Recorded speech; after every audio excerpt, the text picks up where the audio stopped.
ദിവ്യകാരുണ്യ അത്ഭുതങ്ങളെക്കുറിച്ചുള്ള സിനിമ മികച്ച കളക്ഷനോടെ മുന്നേറുന്നതായി റിപ്പോർട്ടുകൾ. പുതിയ ചിത്രമായ Jesus taste the miracle of the Eucharist ആണ് ബോക്സ് ഓഫീസിൽ വൻ സ്കോർ നേടി പ്രദർശനം തുടരുന്നത്. 2024 ഫാത്തം ഇവന്റ്സിന്റെ ഏറ്റവും കൂടുതൽ വരുമാനം നേടിയ ഡോക്യുമെന്ററിയാണ് ഈ ചിത്രം. ശ്രദ്ധേയരായ കത്തോലിക്ക വ്യക്തികളുമായുള്ള സംഭാഷണത്തിലൂടെ വിശുദ്ധ കുർബാനയെക്കുറിച്ചും ജീവിതത്തിൽ വിശുദ്ധ കുർബാന സ്വാധീനം ചെലുത്തിയവരുടെ അനുഭവങ്ങളിലൂടെയും വിശുദ്ധ കുർബാനയുടെ അത്ഭുത ശക്തിയെക്കുറിച്ച് മനസ്സിലാക്കാൻ സഹായിക്കുന്നു എന്നതാണ് ഈ ഡോക്യുമെന്ററിയുടെ പ്രത്യേകത. ആത്മാക്കളെ നേടാനുള്ള ക്രിസ്തുവിൻ്റെ ദൗത്യം തുടരുക എന്നതാണ് ഇതിലൂടെ തങ്ങൾ ചെയ്യുന്നതെന്ന് പ്രൊഡ്യൂസർ സ്ലീവ് ഗ്രെക്കോ പറഞ്ഞു.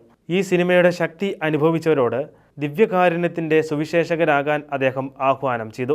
ദിവ്യകാരുണ്യത്തിൽ നിന്നും വിശുദ്ധ കൂദാശകളിൽ നിന്നും അകന്നു കഴിയുന്ന അനേകരെ വിശ്വാസത്തിലേക്ക് മടക്കിക്കൊണ്ടുവരേണ്ട കാലമാണിതെന്നും അതിന് ഈ ചിത്രം സഹായകരമാകുമെന്ന് പ്രതീക്ഷിക്കുന്നതായും മറ്റൊരു പ്രൊഡ്യൂസറായ വാൾബർഗ് പറഞ്ഞു. സിനിമയ്ക്ക് ലഭിക്കുന്ന പ്രതികരണങ്ങളിൽ തങ്ങൾ അത്ഭുതപ്പെടുകയാണെന്നും നിർമ്മാതാക്കൾ കൂട്ടിച്ചേർത്തു. ഇതര മതസ്ഥർക്ക് പോലും വിശുദ്ധ കുർബാന എപ്രകാരമാണ് സഭയുടെ കേന്ദ്രമായി മാറിയതെന്ന് മനസ്സിലാക്കാൻ ഈ ചിത്രം സഹായിക്കുന്നുണ്ട്. കത്തോലിക്കനായി വളർന്നുവെങ്കിലും തൻ്റെ ജീവിതത്തിൽ വിശ്വാസത്തിൽ നിന്ന് അകന്നുപോയ ഒരു കാലഘട്ടമുണ്ടായിരുന്നുവെന്നും വിശുദ്ധ കുർബാനയാണ് തന്നെ തിരികെ കൊണ്ടുവന്നതെന്നും ചിത്രത്തിൻ്റെ പ്രൊഡ്യൂസർമാരിലൊരാളായ മൊറിയാർട്ടി പങ്കുവച്ചു. ഏതായാലും ദിവ്യകാരുണ്യത്തെക്കുറിച്ചുള്ള അജ്ഞത അകറ്റി വിശുദ്ധ കുർബാനയോട് കൂടുതൽ ഭക്തി വളർത്താൻ ചിത്രം സഹായകരമാകുമെന്ന് വിലയിരുത്തപ്പെടുന്നു.